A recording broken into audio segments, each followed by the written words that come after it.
السلام عليكم ورحمة الله وبركاته. الحمد لله رب العالمين والصلاة والسلام على رسول الله وعلى آله وصحبه أجمعين. يقول المؤلف حفظه الله هرهد إن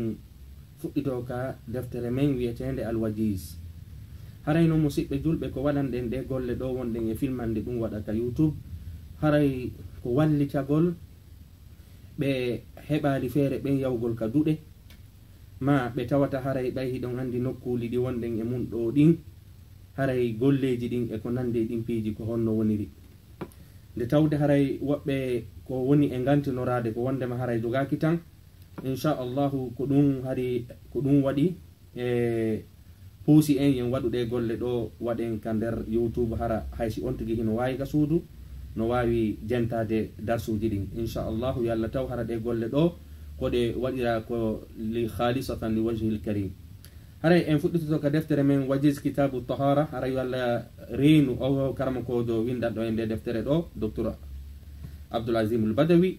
ɓe maki sunanul fitra haray sunnaji ko neɗɗo tagidete kon e muɗum sunnaji ɗi tawata on tigi no wondi e muɗum. an abi hurayrata ittama e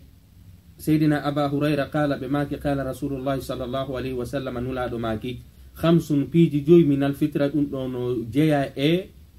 tagudi haray on tigi tagidete e muɗum haray noon ko ɗum woni ɗum al istihdadu haray ko fembitagol fembugol leyɓi wonɗi ɗin ka awra muɗum haray ko ɗum woni fembitagol ɗum ɗon haray no jeeya e hunde nde tawata ko min alfitra wal khitanu e sunninede wa qassu sharibi e ɓorugol leeɓi ko ɗum woni toni wa natful ibiti e ɓorugol leeɓi ley nalki wa taqlimul azafiri e ittugol peɗa ɗiɗo piiji haray no jeeya e ko innete ko min alfitra. wa an zakariya bni abi zaida an mus'ab bni shayba an talq bni habibin an ibni zubair an aisha qalat ɓe maaki qala rasulullahi sallllahu alayhi wa sallam nulaɗo maaki ashrun piiji sappo kadi min alfitra ɗum ɗo ko jeeya ɗum e tagudi on tigi tagidete e muɗum haray noon ko honɗum woni ɗum ɗon qassu sharibi ko ittugol leeɓi toni ɗin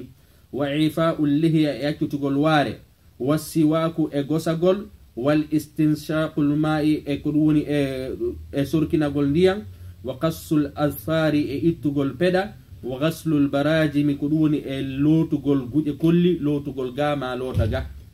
wa natful ibiti e ittugol leeɓi ley nalki wa halqul anati ko ɗum woni e fembitagol wa intiqasul ma'i ko ɗum woni haray e saƴƴagol. qala zakariya ɓe maki yani ko woni ɗum ɗon intiqasul ma'i on al istinja'i ko saƴƴagol. qala zakariya ɓen ɗon ɓe maki qala musabu inni wa nasitul ashira ɓe hejjiti sappa ɓon illa an takuna madmada no wawi wonugol hara ko wusɓagol jaka enen en andi haray ko inni ɗo al madmadatu haray ko ɗum woni ko wusɓagol wal istinshaqul ma'i haray en wolino dowga haray ko ɗum woni haray ko ñittitagol ndiyam ɗam joni noon haray kanko mo janti ɗo ɗi jeenayi sappa ɓo on ɗo jilɓimo o inni no gasa haray hino wawi wonude haray ko ɗum woni wuyɓagol ngol. haray noon musidɓe julɓe ɗi sappoji ɗo ɗiɗo haray ko mina alfitra ɗiɗo goɗɗo no duwa waɗude ɗiɗo sappo si tawi woni on tigi ala nganto wano ka yewtuden ɗa haray wa ifa'u lihiya accutugol waare nden haray karama koɓɓen fof no haldi fotti haray waare koko accite sina hara ko nganto joguiɗa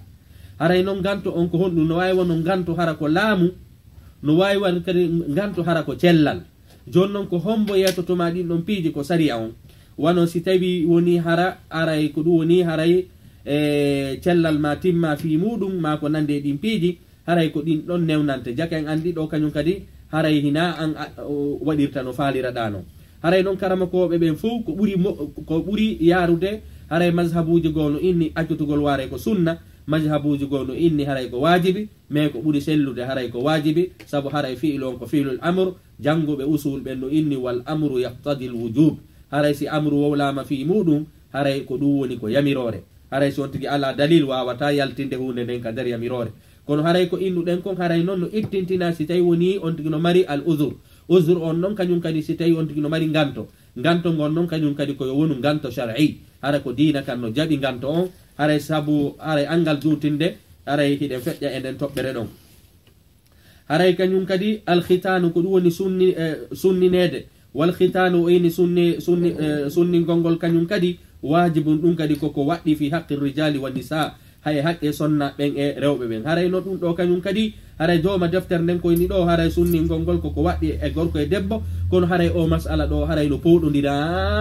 ha ibnu munzir tegiri inni ka defter makko al ijma' o inni wondema o ronko andude ko honto mo deftirta sabu haray sa dariri sengo innuɓe ɓen ko wajibi e sengo ɓe innuɓe ɓen ko sunna haray ɓe powɗodiri ha ko ɗum waɗi haray imam maliki kañum e abu hanifa ɓeɗo inni sunningol haray worɓe ɓen ko sunna haray noon kañum kadi rewɓe ɓen ko makrama haray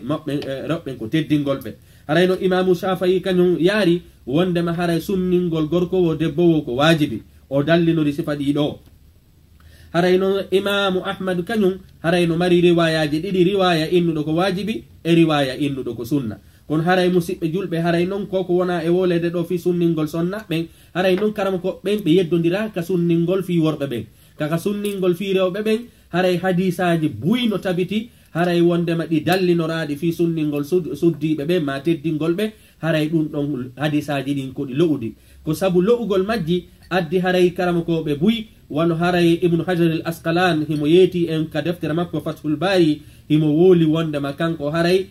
haray ko hi'i wondema ɗum ɗon haray na ko waɗɗi e sonnaɓɓen haray no wano imamu nawawi kañum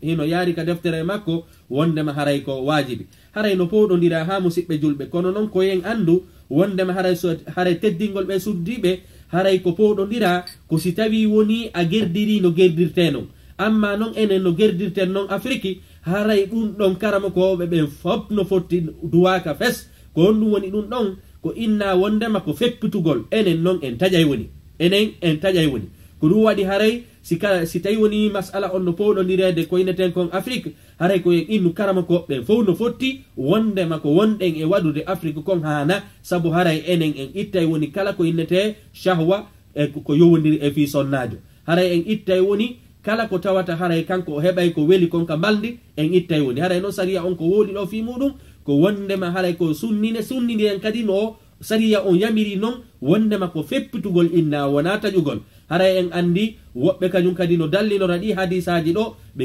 dallinoraɗi fi gayri mawdi'i ɓe dallinoraɗi wondema sunningol sonnaɓe no dagi kono haray ko inneten haygoye daginɓe ɓen ɓe daginali façon no gerdirten noon haray musidɓe julɓe haray kañum kadi ko andugol ɗi hadisaji ɗo haray joma deftere nden ɗo ka wajis o innuwo ko wajibi e sonnaɓɓen haray noon karama koɓe buy hino yaari ko sunna karama koɓe goo inni wondema haray ko makrama ko ɗum woni ɗum ɗon haray ko mandub haray ko bimana ibaha haray koko dagi saabu haray l'islamu aru tawi sonnaɓɓen haray no teddinede ka leyɗe arabu nulaɗo sallllahu alayhi wa sallam ɓaynulama haray ɓe haɗali joni noon angal haɗugol maɓɓe ngol est ce que wonay wajibi ka ko sunna ka haray ko ibaha haray karam koɓɓe no powɗodiri nden yewtere molanade haray noon haray ko ɗum woni cenɗe ɗen ɗiɗi kala haray en andi karamakoɓe gonno inni wondema ko wajibi gorkowo e debbowo saabu ɓe inni haray hadisaji ɗin fof sendidirali gorko e debbo hadisaji goo kañum kadi dallinoraɗi buy haray hadisaji kañum kadi buy ko lo'uɗi haray ko inneten haray ko ɗi konnguli ɗiɗi ɗo imma wona wajibi ma ɗum wona sunna kono noon woni ko wajibi woni ko sunna si en sansali no wonɗen e gerdude noon enen afrique haray karama koɓɓen fof no haɗi haray noon mi falaka juutinde yewtere nden saabu haray faalaɗo ƴellitade o e sifa ɗi masalaji ɗo o hootay ka defte fiqa haray masalaji ɗin no yanña o muradu moƴƴuru haray noon haray en inni ko masala powɗodiraɗo karama koɓe goo no jaaɓi sunningol suddiɓɓen saabu haray hiɓe dallinori hadisaji hay si tawi woni hadisaji ɗin ko lowɗi woɓɓe inni kañum ko sunna woɓɓe inni haray hana haray noon min on mi jangga ha ka tawata minna ko ɓeɗo jogui gonga ma ko ɓeɗo jogui gonga komi andi tun noon ko wondema no wonɗen e gerdude ni afrique haray karama koɓɓen fof no fotti hina noon saabu haray koɓe inni koyo feppite haray kala taƴuɗo noon ɗum ɗon haray on tigui waɗali ko sariya on wi'i kon haray en andi winduɗo deftere ndewni wal khitanu haray no a sunningol ngol wajibum koko waɗɗi fi haqqi rijali wa nisa gorkowo debbowo li annahu sabuɗo waɗugol ɗum min sha'iri l islam no jeeya e madeji dina وقد قال النبي صلى الله عليه وسلم لرجل أسلم بما كان وندما نيدو سلمودو ألقي أنك شعر الكفر هاراي كو وني هايكو اما تشكولي ما كافران كاكو بما نا فمبو وقتين كو وني سنين haray wano oɗo hadisa haray karama koɓe buyno lo'inimo karama koɓe buyno lo'ino o hadisa ɗo haray noon o windanɗe o nder deftere ɗo o inni haysi hadisa on ko lowɗo kono haray hiɗen mari hadisaji selluɗi ɓeyditiɗi ɗo jonnimo doole kono ɗum ɗo fof en alayi natude e détail ji ɗin ko innuɗen kon haray komi attori wowlude kon haray masala on no waɗi akhzu wa rad wa huwa millati ibrahim haray noon kañum kadi haray o betagol no jeeya e diina annabi ibrahim an abi hurayrata anna nabiyya sallallahu alaihi wasallam qala nulaɗo maki ihtatana ibrahimu khalilu rahman haray annabi ibrahima wonde annabi ibrahima sunnitike bada an atat alayhi 80 sana ɓawɓe heɓude duuɓi 80 jaken andi ha ɗo ni ko fi annabi ibrahima haray noon jannguɓe ɓen inni wondema ɗo sendidiraka ko gorko e debbo woɓɓe goo haray inni ko fi ko dalil worɓe ɓenni oɗo hadise noon haray no fotta e sellugol makko وقد قال الله لنبيه محمد صلى الله عليه وسلم أري الله سبحانه وتعالى دالني أن يتك نولاد صلى الله عليه وسلم إنا أوحينا إليك أن اتبع ملة إبراهيم حنيفا أري بيامرام جوك قول دين النبي إبراهيم كم ويستحب هرين هدا أن يكون الختان دسنين غنغول ونت في يوم السابع للمولود نياند بوبو نياند جيبنا دون هبي بالد جيدي لحديث جابر سبو اتام سيدنا جابر أن رسول الله صلى الله عليه وسلم أقى عن الحسن والحسين وعندما نولد الله صلى الله عليه وسلم دني أن سيدنا حسن والحسين وختنهما بسن نبه ل7 أيام نياند بيبي بالد جيدي وعن ابن عباس قال 7 من السنة سيدنا ابن عباس كان ينكدماك بيجي جدي هراي في الصبي بيجي جدي هراي كدووني هراي كسنة في الصبي يوم السابع نياند هبي جيدي يسمى إن وني جو ويختتن كدوني أو سنني الحديث حديثون والحديثان حديث جديد ودي كلا وإن كان في كل منهما ضعف هاي ستايوني دي فوه هاي هيدي لوي لكن أحد الحديثين يقوي الآخر هاي قطو يدي دو جنة ويا دولة إذ مخرجهما سابو هاي كدي يريدون مختلف كلوتون ديردون وليس فيهما على ننك سند مجي على كلا والمجي متهم كدوني هاي كدوني توغادو maɗo tugaɗo fenade kono ko inneten haray o masala ɗo kañum kadi karama ko jon innien ɗo hadisaji ɗi lowɗi ɗin ɗi jonnidira doole kono haray noon no tabiti ka mustalal hadis wondema hadisa si tawi tu woni ko lowɗi koɗi dewnodiri wo siɗi heɓali hadisa moƴƴuɗo maɗum hadisa selluɗo ɗum ƴawnataɗi degré ɗum ƴawnataɗi doole jaken handi ha ɗo ni ko karama ko jon yewti en ɗo kon ha ɗo ni iskaliya on hinno nder ga haray kañum kadi ɓeni ifa'ul lihya accutugol waare ifa'ul lihya accutugol waare wajibun koko waɗɗi wa halquha fembugol nde haramun koko harmi illa en woni si wona bi uzrin si wona haraɗa mari ganto shar'iyyin hara kadi ko sariya on yamiri on ganto ɗon jonnuɗe misal wano hara hiɗa waɗi opération e muɗum hara sa acciti wondema waɗa ella e ma sonjete iɗen andi kañum kadi haray koɓe innata kon المشقة تجلب التيسير هذا سيسون جوادي تون هذا تيسيرون أري ما دون أو توا تهرا ليدي كون لا دون نهدا توا ساسا وادي دون تون أدي يا سوكي سيفا ونهيدن عندي تأجو هري هيدي وادي سريع كلا أكتو دواره كسوكي تيلو سوانا ببنونني دون بيجي كديفو هري الله كدالي ولا تلقوا أيديكم إلى التهلكة تأم ودو هوري منك هلكو تدو ولا تقتلوا أنفسكم وتهلكو يا هوري مودا سيتاينو وني إلا على هرا إلا أنك يمكن كشرعيين هرا كسريع أن هنو جبي إلا وهلقوها هرا فين بقول حرام كوكو هرمي لأنه سبوادو قول تغيير لغلق الله هرا كويلو قول دا تقول يالله دي كويلو قول تغوري الله دي وهو دون من عمل الشيطان دون نكو قول الشيطان القائل الله سبحانه وتعالى داني ولا آمرنهم وانما شيطان إني والله ميامي رايب فلا يغيرون خلق الله بويلة بعد تغوري الله دي وفي حلقها هريكا دينو جيها فين بقول نقول تشبهم بالنساء كدوني نندي تقول سنة بين وقد لعن رسول الله صلى الله عليه وسلم هري نولاد صلى الله عليه وسلم هودي المتشبهين من الرجال بالنساء ورب نندي دينو بين سنة بين ونسنة بين نندي كنون كدونيري سنة بين نندي تنتوبه ورب بين وقد أمر النبي صلى الله عليه وسلم بإعفائها هري نولاد صلى الله عليه وسلم يميري أكتغول واري والأمر هرينون يميرور للوجوب دون هراي كوكو وادي وانكو إنو دنكو أصوليان كو بنكو إنتا واندما هراي الأمر إن الأصل في الأمر هو الوجوب كما هو معلوم ونعندر أنك أصول الفقه. وعن أبي هريرة إتام سيدنا أبي هريرة قال بماكي قال رسول الله صلى الله عليه وسلم نولاد ماكي زج الشوارب كدوني ويبتي كدوني بوري كويته ليبي توني وأرخل لها كدوني أكتي باي خالف المجوس كدوني لند مجوس ينكو بي. وعن ابن عمر إتام كدي سيدنا ابن عمر عن النبي صلى الله عليه وسلم قال بماكي خالف المشركين كدوني لند سيركو بي وفر اللحى كدوني أكتي باي واحفظ الشوارب كدوني فمبون كدوني ليبي توني. haray ɗum ɗon kañum kadi en inni al amru yaqtadi l wujub sikki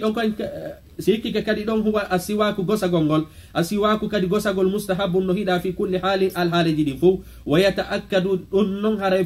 gosagol ngol no tentina istihbabuhu hiɗugol mumgol e ɗino kuuli ɗimi sifoto ɗo ara nun ɗum indal wudu isi goɗɗo no salligade haray no hiɗa moƴƴa yontigi goso. عن أبي هريرة إتما سيدنا أبي هريرة قال بماكي قال رسول الله صلى الله عليه وسلم نولاد ماكي لولا أن أشق على أمتي ستين ونايو من سنجن مفتاندي سولا نفيو من تنبيمبه لأمرتهم يميرين بالسواك غسغل مع كل وضوء تمان دب سالغتو وفي رواية مع كل صلاة تمان دب جولته عند الصلاة تما أنتك كد جولته. عن أبي هريرة عن النبي صلى الله عليه وسلم قال نولاد ماكي لولا أن أشق على أمتي سونا سناق في تمسون جنو مفتاندي لأمرتهم يميرين بالسواك غسغل عند كل صلاة تمن بجولته. عند القراءة القرآن هري تتبون كدينو هيدا يغطو غسو تما أجنغة القرآن سبو هري حديثا إتاما سيدنا علي بماكي أمرنا بالسواك نولاد يميرين وقال بماكي إن العبد نجياد إذا قام صدرك يصلي هم جولد أتاه ملك ملائكة أريم فقام خلفه أدرو باو مكو يستمع القرآن هرهم جنتا القرآن ويدنو مبتو وفلا يزال يستمع سيرتاه مجنتوم ويدنوه مبتو حتى يدعو فاه على فيه ها ودهن ملائكة ودهندك مكو كهندك وندو جولدهم فلا يقرأ آية توا أو جنغو جنغتا آية إلا كانت في جوف الملك ملك سوانا دونا كريدو ملائكة دون كو هولي كو وندما كويا غوسو هرا باتما أون دي وولا هرا كو ووني هرا أنغا سونجالي أم ملائكة دون سب أم ملائكة دون كنيون كدي هراي نو ماري حقيجي هراي كو دوم بيناني haray no hani ha yo goɗɗo goso si juula sabu haray siɗa juulude malaikajo naddi tuggi hunduko mum kon ka hunduko ma joni noon haray ko ɓuuri moƴƴude ko ɓuura hiɗa ka sariya koyo taw hara hunduko ma kon hino laaɓi. عند دخول البيت ثم كدي ناتتا كسود كعبة دون كدي هرينو هيدا يا غوسو عن مقداد ابن شري عن أبيه قال سألت عائشة قلت ملاندك سيدة عائشة ميوي بأي شيء كان يبدأ النبي صلى الله عليه وسلم هري كون نولادو أتوتونو سيناتينو إذا دخل بيته سوناتي كسود مكو سبناتي كسود مكبه قالت بماكي بالسواك كو غوسا غول بي أتوتونو نو بهوتيري كسودو دو بي وادو دي بيجي دين فوق كو غوسا غول بي أتوتونو. عند القيام من الليل هري كدي نو هيدا كانيوم كدي سدا سائمتو جمع جولا هري نو هيدا كانيوم كدي غوساغول. عن حذيفة رضي الله عنه قال كان رسول الله صلى الله عليه وسلم إذا قام سيبه إمك جمع في جولغول ليتحجد فيه بجول جمع يشوش فاه بالسواك كدو ودين هريه بغوسو. كراهة نطف الشيب هري كانيوم كدي هنو جيا إبيجي دي سريع كانيوم كدي أني كدو وني بورغول بوري. عن عمرو بن شعيب عن أبيه عن جده قال بماكي قال رسول الله صلى الله عليه وسلم نولاد ماكي لا تنطف الشيب وتأم بوري دينك كوئمون ما من مسلم ألا جلو يشيب شيبة في الإسلام متوتا هاره نمري بورول كالإسلام متوتا هاره سكدو ماكو نجوغي بولور هارمو كندر الإسلام إلا كانت له نورا يوم القيامة سيوانا أنغل بولور دونغو وونتا نيمو النور يوم القيامة. تغيير الشيب بالحناء والكتم ونحوها وتحريم السواد هاي كان يمكننو أنيا كدووني ويلو غول بودي دين ويلي ردي كدووني هاركو وانو لالي وانو كناندي مودو كدووني كولورو غول تشوكولي موندين هارا سيرتونو ngobe hada non ko couleur gol hara kadi ko bale sabu si tay woni anga couleur sukulu mandum bale anga ko du woni anga wadi anga firsini sukulu madum du woni bale hara jamfa no wawi natude modum sabu hida wawi wonde si tay woni ko gorko nayejo mo wawi jomboyde pay ko jiwun to soko fi hara jiwun kon andali kanko mo nawi hara akko du woni hara jamfa wadi ender modum hara non ko innuɗen haray sariya on no yamiri ya firsin sukun ma ɗum couleur ji ɗin fof si wona couleur ko inneten konko ɓale haray ɗum ɗon no haɗa. an abi dharri radiallahu anhu qala qala rasulullah sallallahu alaihi wasallam enen inni ɗo ko innete alhinnai walkatam haray ko leɗɗe no ka leyɗe arabu ɗen ɗon haray ɓe ɗettata kaaki mum ɗimma ko nande e muɗum ɓe ko ɗum woni ɓe firsinira cukuli maɓɓe ɗin wano laali e ko nande ɗin peeji. nulaɗo sallllahu alayhi wa sallam ɓe maki noon inna ahsana ma gayyartum bihi shayb haray ko inna ala ko ɓuri moƴƴude ko waylirton puɗi mon ɗin alhinnai walkatam haray ko ɗe leɗɗe ɗo ɗeɗo noon leɗɗe waylata ko ha wonta ɓale haray toujours innen sukulon tigi ɗum no wawi wono maron maɗum ɗetta couleur goo kono noon haray ɓale on kañum no harma ɓale on kañum no harmina. an abi hurayrata ittama seydina hurayra qala ɓe maki qala rasulullah sallllahu alayhi wa sallam nulaɗo maki inna alyahuda wannasara alyahuda kañum e annasara ɓen la yasbuguna ko ɗum woni ɓe firsinta cukulli mum maɓɓe ɗin fa khalifuhum haray ko ɗum woni lundeɓe jaka en andi wonde firsingol kañum kadi sukunu mum ɗum haray koko hiɗa saabu haray anga lundike alyahudu wannasara kono noon haray ko innete firsingol ngol koye taw hara ko ya firsinir fof si wona ɓale. wan jabirin ittama e seydina jabiri qala ɓe maki utiya bi abi quhafa haray seydina abi quhafa addano yawmu fate makka ñande makka udditano hiɗen andi noon komɓe woni abi quhafa haray ko ɓen seydina abu bakrin wa ra'suhu tawi hoore maɓɓe nden wa lihyatuhu tawi kañum kadi waare maɓɓe nden kasukamati no wawi wano ngal leggal inete ngal no asukama haray ko leggal ngal tawata dimɗe mum ɗen no rawni haray kañum kadi haray ko ɗum woni ɓe ɗetta e kaaki maggal ma ɗum dimɗe maggal ma ɗum ɗaɗi maggal haray ɗum no firsinire ko ɗum woni haray dimɗe maggal on no rawni pen kañum e kaaki majji o ɓe inni ñande makka noon haray ben seydina aboubacry arno tawi hoore maɓɓe nden no wawi wano ngal leggal bayada rawnugol fa qala rasulullah sallllahu alayhi wa sallam nulaɗo makani ɓe gayyiru hada bi shay'in ɓe inni haray ko ɗum woni waylire ndi mbaadi ɗo goɗɗum wajitanibu sawadi woɗɗite ko ɓawli kon haray ɗo ko ɗetteten ka hadis ɗo haray nulaɗo sallllahu alayhi wa sallam yamiri ɓen seydina aboubacry maketaɓe abu quhafa ɓen haray hiɓe wawi chanzude couleur sukundu maɓɓe ɗum ko woni tun haray wonayo ɓe waɗu couleur ɓale. wan ibni abbasin ittama e seydina ibnu abbas qala ɓe maki qala rasulullah sallllahu alayhi wa sallam nulaɗo maki yakunu qawmun haray himɓe yakunu qawmun himɓe laatoto yagdibuna ko ɗum woni hiɓe firsina fi akhiri zamani bisawadi ɓale nulaɗo mako sallllahu alayhi wa sallam ñande go aroyay hara woɓɓe ko ɓale firsinirta cukuli mum ɗin bisawadi ɓale ka hawasilil hamami hara hino waywa ɓernde gabo la yurihuna raihata aljanna ɓen ɗon ɓe heɓata ko wiyete ko ɗum woni bargol aljanna. haray noon hiɗen andi colli buyɗo woodi ɗi jogaki ka ɓernde mum ɗo wadere ɓalere kono haray ɓurɗi ɗuɗo ɗin hino mari jaka en andi ɗo ka nulaɗo maki ɗo ka hawasilil hammam ko alal aglab ko ɓuuri hewde kon kono haray hino woodi noon wondema colli ɗi jogaki ɗo ɓale haray noon karamakoɓe buyno yeyti e ɗum kama qala atibiyu haray hiɗen hatta ɗo ka darsu men ɗo haray hiɗen tori kala daran ɗen o vidéo ɗo haray si tawi woni falje no e muɗum yo yaafo en si tawi